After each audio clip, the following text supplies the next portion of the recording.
دین کے طلباء کی شان، ان کا مقام مرتبہ دیکھیے، اور اس واقعے سے اندازہ لگائیے گا کہ حاکم وقت نے طلباء علم دین سے معذرت کی۔ حضرت ابو حسن فقی رحمۃ اللہ علیہ فرماتے ہیں کہ ہم مشہور محدث حضرت حسن بن سفیان رحمۃ اللہ علیہ کی خدمت میں رہا کرتے تھے، ان کے پاس پڑھا کرتے تھے، علم دین سیکھا کرتے تھے، علم حاصل کیا کرتے تھے۔ تو ایک بار انہوں نے حضرت حسن بن سفیان رحمۃ اللہ علیہ نے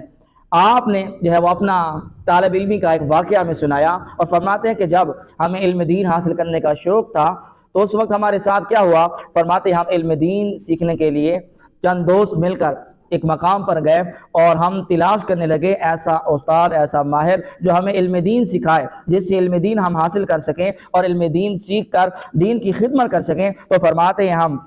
نے آخرکار بڑی تلاش کے بعد ہم نے وہ جگہ مصر کے اندر پا لی، اور وہاں پر ہم نے بہت بڑے ماہر قابل استاد کے پاس علم دین سیکھنا جو ہے وہ شروع کر دیا۔ فرماتے ہیں ہم وہاں پر علم دین سیکھا کرتے تھے، وہ ہمیں سبق پڑھایا بھی کرتے تھے، ہمیں لکھوایا کرتے تھے۔ ہم سب دوست ایک مسجد میں رہتے تھے، پردیس تھا، غربت تھی، تنگ دستی کا عالم تھا، کوئی ہماری مشقتوں اور ہماری تکلیفوں سے واقف نہیں تھا، کیونکہ ہم علم دین کے مسافر تھے، علم دین کے طالب علم تھے۔ ہم نے کبھی کس کے سامنے ہم نے ہاتھ نہیں پھیلایا تھا، کسی کے سامنے اپنے حالات نہیں سنائے تھے، ہم لوگوں کے سامنے اپنا رویا نہیں رویا کرتے تھے، ہم اپنی مصیبتوں کو برداشت کر رہے تھے، اپنی تکالیف کو خاموشی کے ساتھ برداشت کر رہے تھے۔ لیکن حضرت حسن بن سفیان رحمۃ اللہ علیہ فرماتے ہیں اسی بھوک کے عالم میں چوتھا دن بھی آ گیا، آخر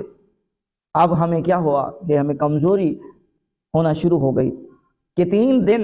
بھوکے رہے، 3 راتیں بھی بھوک سے رہے، اور چوتھا دن شروع ہو گیا۔ فرماتے ہیں کہ میں مسجد کے ایک کونے میں گیا اور وہاں جا کر میں نے نماز شروع کی، اور نماز کے بعد دعا کی، رب تعالیٰ کی بارگاہ میں دعا کر رہا تھا۔ ابھی دعا سے فارغ ہی ہوا تھا کہ مسجد کے اندر ایک نوجوان داخل ہوا، اس نے پوچھا حسن بن سفیان کون ہے؟ اب چند دوست تھے نا، اس نے پوچھا بتاؤ تم میں حسن بن سفیان کون ہے؟ تو میں نے کہا میں ہوں۔ تو نوجوان بولا کہ ہمارے اس شہر کے حاکم جس کا نام طولون ہے، آپ کے لیے یہ کھانا بھجوایا ہے اور آپ کے لیے یہ مال خدمت بھی بھجوائی ہے۔ تو میں حیرانی سے میں نے پوچھا کہ حاکم کو کیسے معلوم ہوا کہ ہمارے معاملات اس طرح چل رہے ہیں؟ حاکم کو کیسے معلوم ہوا؟ تو خادم نے بتایا کہ میں تو غلام ہوں، خادم ہوں۔ صبح مجھے حاکم نے بلایا اور کہا کہ فلاں